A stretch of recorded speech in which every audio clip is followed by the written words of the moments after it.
Ito, so medyo ano siya, no? Multi-step siya. So anyway, so selenocysteine, occurrence is uncommon, at least 25 selenoproteins are known. Okay, so may selenium ang cysteine. Okay?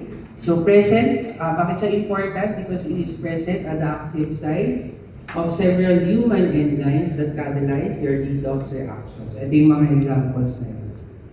Okay? Impairments have been indicated in your tumorigenesis and your atherosclerosis. So important siyang maintindihan. Okay? Okay, so remember the structure of serine. Okay, bakit ko siya nilagay dyan?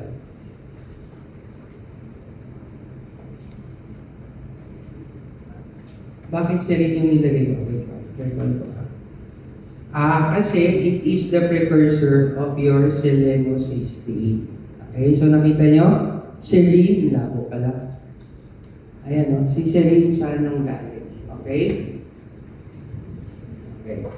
So, ito na yung mga anti-codon. Ang sinasabi dito, arises co-translationally during its incorporation into peptides.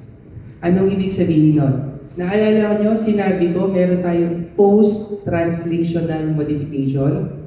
Pansinin yung term na co-translational. Ano kayo ibig sabihin nun? Yung modification sa amino acid happens during translation. Okay? Kaya may ribosome pala dito.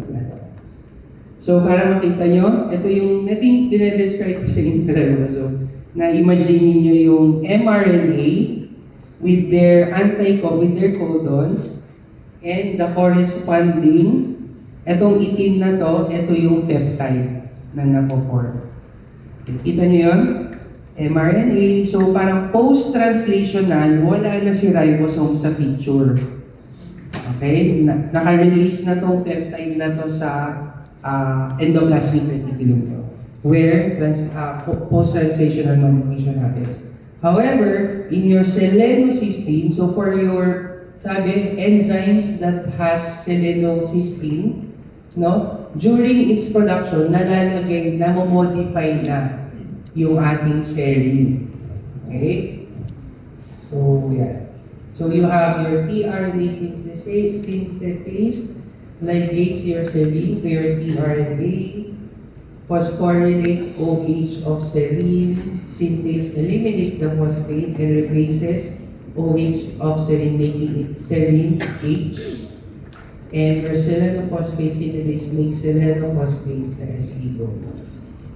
Okay? So, ito. Basahin natin ito. So, again,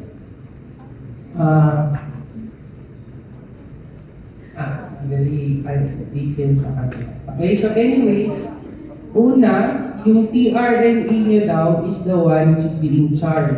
Okay?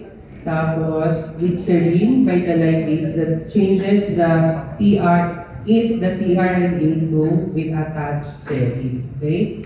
So, placement, so yan. So, basahin yung steps, tapos yan natin sa figure. Okay? So, ito, una, so you have your tRNA, and then, charge with your ATP, making your serine tRNA, no? Remember kaya sa tRNA serine kasi may tRNA ka pa. And you know that your tRNA is the one which brings your amino acid to your codon. Okay, so ang important dito, it happens during co-translation. So multi-step siya, multi-enzymes din yun. Okay. So, example, kinase, di ba? Alam natin, it phosphorylates the OH group of your serine. And kaya pala nandito. So, phosphorylation of the OH group, muna, and then eliminates the phosphate and replaces it with serine. Okay? With selenium. Okay? So, si selenium, naging, yung serine nyo, naging may selenium na na-attach.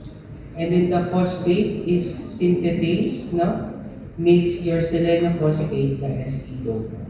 Okay, so ang ending, yung inyong Selene, may selene group siya. Seleno group, which is actually your selenocysteine. Okay? Sige. Kaya pala natin yung 5 topics. Sige. Now, let's go to